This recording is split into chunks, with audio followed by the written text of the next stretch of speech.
নমস্কাৰ খেতিয়ক বন্ধু বান্ধৱীসকল, আপোনালোকে দেখিবলৈ পাইছে বিনৰ বীজ। দুটা প্ৰজাতিৰ বিনৰ বীজ মই আজি আপোনালোকৰ মাজলৈ লৈ আহিছোঁ।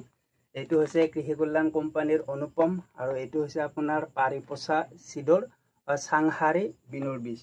গতিকে খেতিয়ক বন্ধু বান্ধৱীসকল, আজি এই দুটা বিনৰ বীজৰ ওপৰত আপোনালোকৰ সৈতে কিছু আলোচনা কৰিম। আপোনালোকে কোনটো বীজৰ খেতি কৰিলে আপোনালোকে ভাল উৎপাদন লাভ কৰিব পাৰিব আৰু বিনটো কোনটো বিন ডাঙৰ জাতৰ হয় বা কোনটো বিন সৰু জাতৰ হয়, এই মূল কথাখিনি আপোনালোকক মই ভিডিঅ'ৰ মাধ্যমেৰে জনাম। গতিকে ভিডিঅ'টোত কিবা ভুল হ'লে আপোনালোকে ক্ষমা কৰিব আৰু ভাল লাগিলে লাইক এটা কৰিব। চেনেলটোত যদিহে নতুনকৈ আহিছে ছাবস্ক্ৰাইব কৰিবলৈ পাহৰি নাযাব।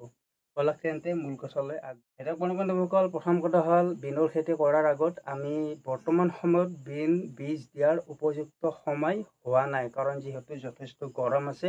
এইখিনি সময়ত আপোনাৰ বিন গছবিলাক আপোনাৰ সুস্থ নহ'ব পাৰে, মানে বিন সুন্দৰভাৱে জাৰ্মিনেশ্যন নহ'ব পাৰে। তো আপোনালোকে এনেকুৱা কৰিব পাৰে যে বিশ্বকৰ্মা পূজাৰ পিছত, যিহেতু ছেপ্টেম্বৰৰ 17 তাৰিখ বিশ্বকৰ্মা পূজা, আপোনালোকে তাৰ পিছত এই খেতিবিলাক লগাব পাৰিব।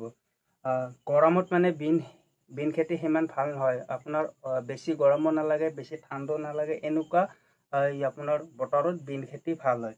আৰু খেতিয়ক বন্ধু বান্ধৱীসকল, এই যিটো কৃষি কল্যাণ কোম্পানীৰ অনুপম, এইটো আপোনাৰ 0.5 কিলোৰ পেকেট। এইটো আমাৰ খেতিয়কসকলৰ মাজত যথেষ্ট জনপ্ৰিয় বীজ হয়। আৰু খেতিয়ক বন্ধু বান্ধৱীসকল, এই বিনটো চেপেটা হয় আৰু আপোনাৰ ভালখিনি লাগনি হয়।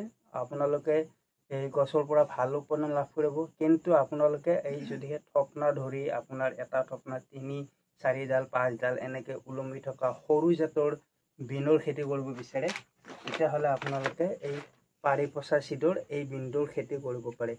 আপোনাৰ এই বিনটো সৰু জাতৰ হয়, আপোনাৰ গতলা, মানে আপোনাৰ চেপেটা নহয়, গতলা বিন হয়।